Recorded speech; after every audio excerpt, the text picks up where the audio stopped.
Welcome to the Faith, Health, and Home Digital Podcast. I am your host, Makeba Giles. Here we share information and resources for physical, emotional, and spiritual well-being to help families live an inspired lifestyle and encourage healthy living. Thank you for joining us.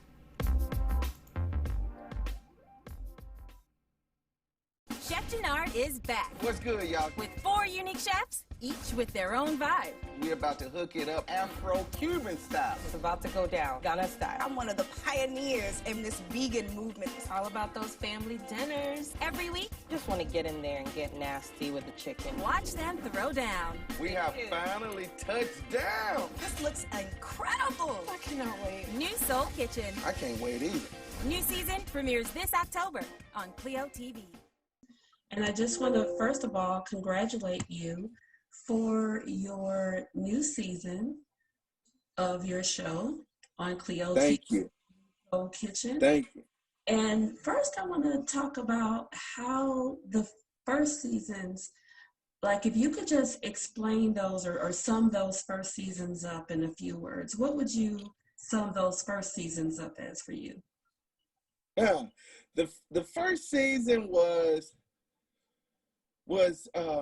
exciting. It was very exciting because I was embarking upon my own show now, you know, as being a host, something that I've really been praying for a long time and finally getting an opportunity. So I would have to say it was exciting and scary at the same time because I didn't want to mess up a great opportunity. I didn't want to be one of those that say fly by night. The first season flopped and didn't do well. So I wanted to do everything that I could in my power to help make it a success because I really put my all into making it what it was. And we were truly blessed with the opportunity of winning 3 awards. We won 1 Taste Award for Best Online and Streaming, and we won 2 Tilly Awards, and 1 in the entertainment category. An amazing production team, Powerhouse Productions, an amazing network to be on. You know, New Soul Kitchen is all about millennial women of color, and that's truly something that I'm for. You know, me being a millennial, my wife millennial, and then just me having 5 girls, that's something that I want to play a part in nurturing in as being a man. And I took my gift for food, and that's how I use it to help bridge that gap on providing great food overall.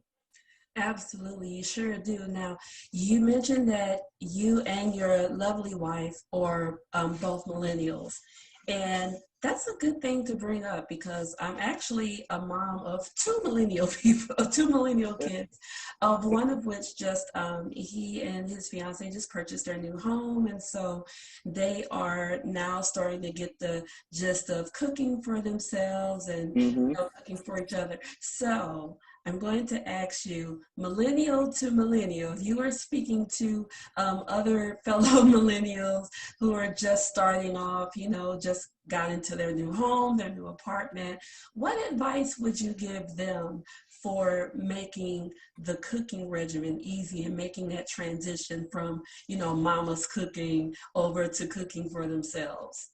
You know, one of the things, and it was like over the course of the years, how the food dynamic changed, what we were used to eating and how we ate growing up versus how we see and the options of food that are provided. We know there's a plethora of different foods that we have to choose from. There's so many different tastes. But I think one of our biggest things is we want great food, but we want it fast. Yes. We don't want it to we don't want it to feel like it's Thanksgiving Day when you go in the kitchen and you see your mother or grandmother in there cooking, and it's like, man, I've been waiting for 7 hours to get to this meal. You know, we want great food and we want it in a fraction of the time, and that's really what it's about. And that's what I strive to do, is to show you how you mix a combination of fresh ingredients blended with dry ingredients and whatever your protein or your vegetables together, and how you get a nice, good, flavorful meal. And then at the same time, you know, we have grown more health conscious on what we put in our body. And so one of the biggest things that I love showing with New Soul Kitchen is how you can create great meals, and you don't have to use a lot of salt, a lot of sugar, and things like that to get those flavor profiles that you're craving. There's so many herbs and spices and different things that you could blend together and get that. And I show them while using ingredients that they can get from their local grocery store. They don't have to go all the way over to Timbuktu to source a certain ingredient to create a meal. I'm showing you how to create great tasting food with what you have in your pantry, in your fridge, or freezer at any given time. And that's important too. Thank you for sharing that. That's important for everyone to know, have ways that they can make their dishes with ingredients they can just find right around the corner in their own neighborhood at their local grocery store. Now, you mentioned healthy and flavorful. So let us talk about this new season that is about to premiere this Saturday. Can you give us just a glimpse of the healthy meals and the flavor that you're bringing to this new season? Oh man, we're doing everything from gumbo all the way down to skirt steak and cilantro lime black beans to we giving you an amazing plethora of vegan dishes. Because now, granted, outside of me being the host, hey, I wouldn't be repping New Soul Kitchen if I didn't have some amazing co-hosts. So I have 4 amazing young ladies that are bringing their spin to the table, and that's what it's about. So we got vegan, we got that American keto and American soul for those that are on that weight loss journey but want to still know what great foods I can eat. Also, we have seafood. We have Cuban. We have an Afro-Cuban chef that's amazing, that's bringing her flavor. We even have a chef from South Africa, from Ghana, that we're creating some of those authentic dishes. So when you roll with us for these 16 episodes, trust me, it's going to change the whole dynamic of the way you cook, the way you see food. And with the recipes that we're giving you during each episode, you can build out your own collage of cookbooks and start creating in a whole new way in your kitchen. And we're doing it in 30 minutes. I love it. I love it. And you mentioned your guest chefs. So let's just talk about those wonderful ladies a bit. You have Chef Risha, who you said her specialty is savory. We have Chef Aki, she's the vegan, vegan specialist. Chef Lorna Masco, who No, Chef Essie. Essie, okay, Chef Essie. And she's doing the Ghanaian food. Correct. And then we also have a South African specialist is coming in. So tell us what was the selection process like to pick these particular ladies to come in and guest host with you on this season? Man, hey, we went through months and months of just really just looking at a lot of the young ladies, their cooking styles, how true they were, as we call it, your culinary point of view, seeing how well they grasp their cuisine. Because the one biggest thing is I know what my style of cuisine is, which I specialize, even though I'm a Southern chef, I specialize in French and Cajun cuisine. And so we wanted to bridge in chefs that complemented what I did and brought their own true flavor to it, because we didn't need a duplicate of Chef Jernard. We needed those enhancements, those extensions, because that's how your dinner table, when you, as we used to have, what was it before the quarantine, potlucks.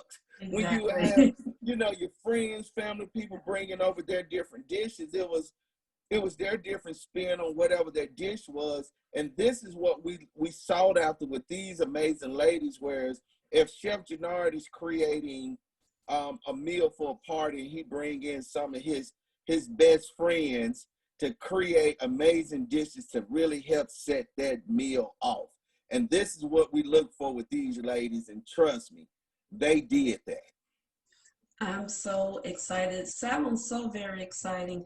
You talked about the production and everything that goes behind the scenes for this. So give us a little bit of the behind the scenes process, because I love to cook as well. and I have my own little cookbook of things I've made up myself, like you said, just experimenting with flavors and everything. And we all know that when you're creating that new dish or you're experimenting, you have to kind of play The with trial and error. right, the trial and error with the herbs and spices and stuff. So you're a father of 5, and I'm a mom of 4, and so I'm pretty sure you can share with me how you've had those experiences where trial and error kind of didn't go as you as you thought it would.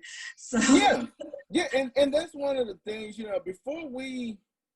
before we bring any recipes to the table or even to the show, we're making sure that our recipes work, because what we're doing is we're sharing our recipes and our dishes with the world, and we want you, when you create that dish at home in the comfort of your home, we want it to turn out amazing. We want it to be easy for you to flow through it and get those same results, because it's not about, hey, giving you a long drawn out recipe where you got to go through 13 different steps.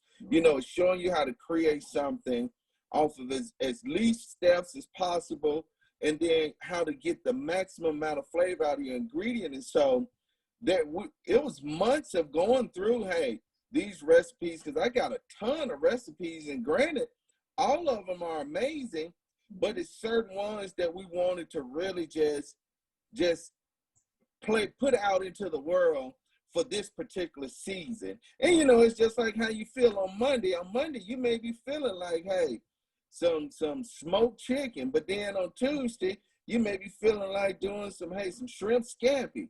So that's how we treated each episode, is how you're feeling and what's an amazing recipe that's very easy to do, easy to create, that we can give the consumer based off of when they watch the show on Saturday. They may want to instantly after that, hey, because the show is premiering Saturday night at 9 p.m. Eastern. So, hey, they may want to go to one of those online shopping carts Saturday night and load up their grocery list to have delivered to their house on Sunday morning so they can refix that dish. And that's how we put the whole process in motion of creating each recipe, each dish that you see, that you get, while staying true to our culture.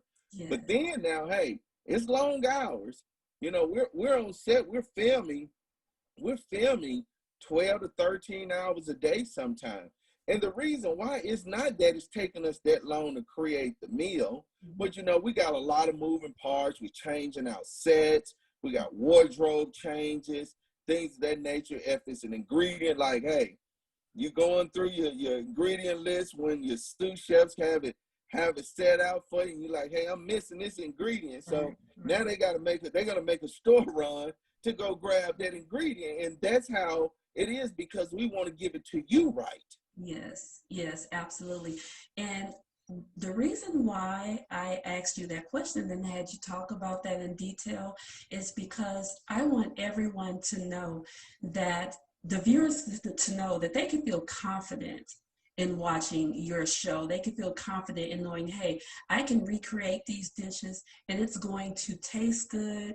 It's going to please my guests or my family, or, if I'm having a gathering of some sort, small gatherings, of course, now with what's going on in the world, but whatever I'm doing, it's going to have flavor. It's going to taste right, because honestly, and you don't have to say anything, because I know you may not be able to, but I'll say it. We know there's a ton of cooking shows and cooking magazines out there that pretty much just throw anything together. They're more exactly throw anything together because it looks good. It's photogenic. Exactly. And one of the things I really love, a great photogenic dish. I try to do a lot of photogenic meals because we are visual creatures and we eat with our eyes first before ever biting into the meal. But the one thing that I do hate the most is seeing a pretty dish and then I taste it and there's nothing there. That's like one of the biggest disappointments. I think the saying is, the bark is louder than the bite. Really applies to dishes like that. And it's not just about giving you a couple of air filler shows or a couple of page fillers when it comes to recipes. It's about giving you true, authentic, tried and tested dishes. Yes, yes. Realness and authenticity is what we get with you in your meals and in your dishes. It was all through season 1. And like you said, you're coming with more heat, more flavor, more recipes in season 2. People can feel secure knowing that they can make these dishes and they're actually going to taste good. So that's, and the preparation, is important to know that you put that time and that effort and that preparation and that trial and error and everything into them to make sure that they're just right. We do it before we turn it over to them. Right, right, right. So as a person, you know, a viewer decides they want to make that dish, they know that they can't go wrong. They're not going to miss with it. So that's why I wanted you to explain that behind the scenes. So I appreciate you doing that. Now, also, too, I have you here. You are a chef extraordinaire, so you know I have to get some tips and advice from you as well. You talked about being a father of 5. Give us some tips, especially with, you know, we have online learning going on, we have a pandemic going on, so things are getting crazy, you know, schedules are changing by the minute. In fact, my son's schedule just changed again yesterday. So so parents are having a hard time keeping up with a balance of, you know, when to prepare the meal or what to prepare, the time frames that they'll have to prepare different meals, whether it's breakfast, lunch, or dinner. So give us your expert advice on what parents can do or some tips that they can do to kind of create that balance in these unprecedented times, to make sure that not only they have those meals prepared for their children, breakfast, lunch, and dinner at the proper time, but to make it less stressful on them as well. Yes, you know, some of my biggest tips, and these are tips that I even apply for myself, and it really helps us get through the day because we have them being home, our children are being homeschooled. Right. But one of the biggest things is, especially when it comes to dinner, which we know is one of the biggest highlights in a lot of homes. Always try to create dinners, if possible, where when you cook that dinner, you can repurpose that dinner for lunch the next day. So be recognizant of thinking about the protein and vegetables that you're getting for that meal, and what you're doing is you're thinking ahead. So, hey, say it's Monday night and hey, we just coming out, as we say, we got the Monday blues, the hustle and bustle and everything. But Monday you do a quick one pot wonder, whether it's you putting some chicken in a crock pot or you're baking it in the oven, or, you know, depending on if you feel like just sauteing some chicken breasts in the skillet.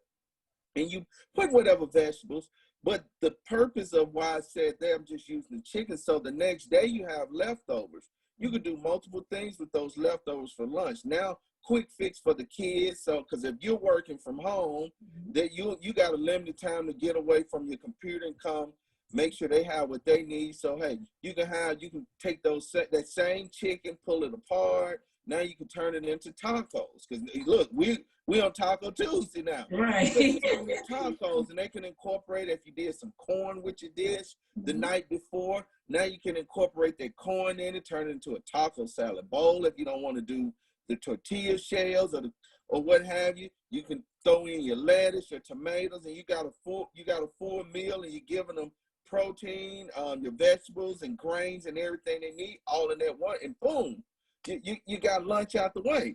My biggest thing when it comes to breakfast, and a lot of people tend to think, well, what should I do at breakfast? Well, one of the biggest things is during this pandemic, and like we got the kids that are at home, if we're working from home or what have you, it tends to slow down the activity of your life and what you're doing and how you normally be burning off that energy. I really just love doing things just as simple as poached eggs or, you know, boiled egg for lunch. You can also throw in a cup of fruit. Me, I really love juicing if you have your nice blender. And trust me, if you juice some great tasting fruits and you can throw in some vegetables in there, the kids won't even love it. No, they won't even know it, I mean. You can throw in some vegetables with some pineapples, some strawberries, some mangoes, whatever fruit you may have. Blend it up, throw you some broccoli or celery in there, serve it to the kids, and they think it's good because, hey, mom or dad is giving me a smoothie right now.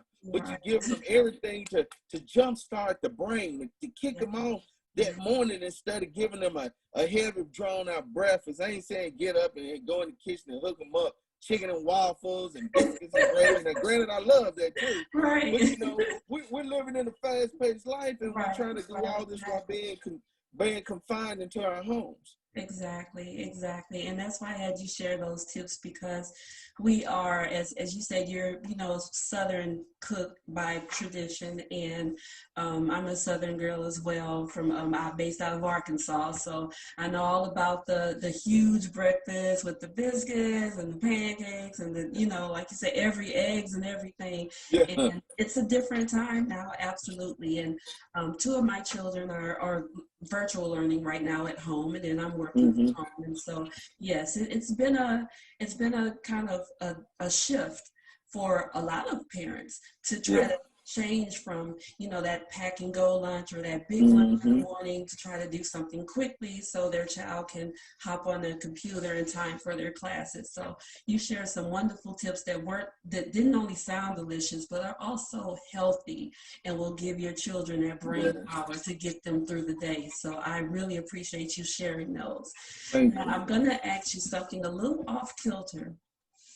If you could only pick, I would say 2 or 2 spices that are your favorite, like your most go-to spices for your dishes, what would they be?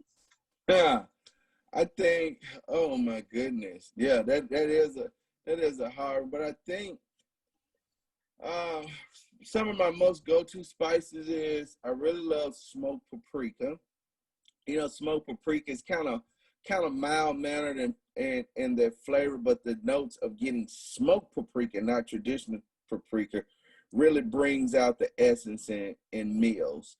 I think my second spice that I really love, and it's a combination of 2, but I'm really an amazing fan of lemon pepper. Yes. Lemon pepper, and it's something about it's something about when you get pure good lemon pepper, not that just additive stuff, but I'm talking about some real good lemon zest and cracked black pepper. When those 2 are mixed together, man, it's outstanding. The citrus, and then you get the nuttiness and the spiciness from the cracked black pepper. It'll bring any dish to life, and I don't care whether it's seafood or whether it's just straight vegetables.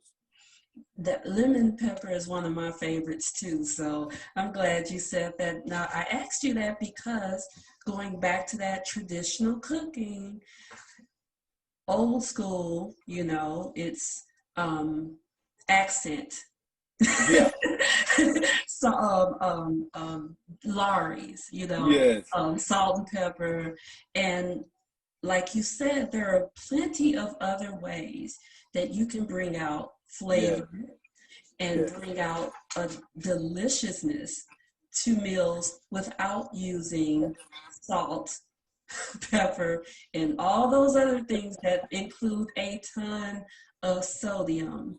Exactly. So, reduce the sodium and add more water to that, because a lot of times we don't even realize that the more sodium you consume, the more it makes you retain water and retain fluid on the body. So a lot of times, look, you can say, hey, well, I didn't even eat much last night, and then I got on the scale today, and the scale didn't change or went up, and I can't understand what's going on. A lot of times it don't be what you ate, it be what you put on it, or what it was cooked in. And a lot of times it is those sodium additives that will cause your body to retain the fluid. And what you're seeing is the water retention, because the more sodium you have in your body, the more your body craves and want to hold on to the water.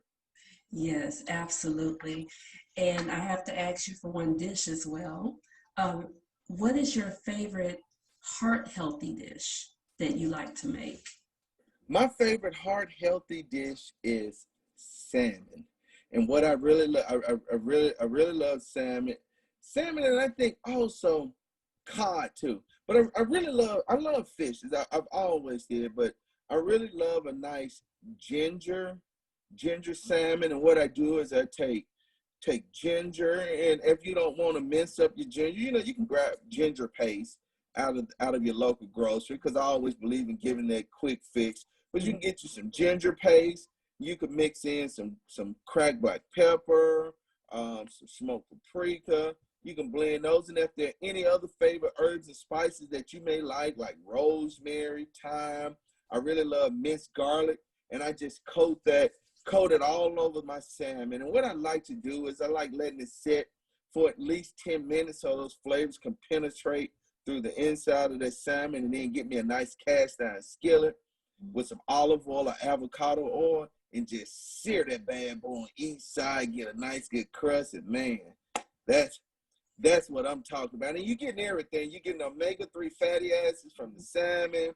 You're getting the garlic, which is great for the heart. You're getting the ginger, which is great for inflammation. So, you're putting all those components together and getting it in a meal.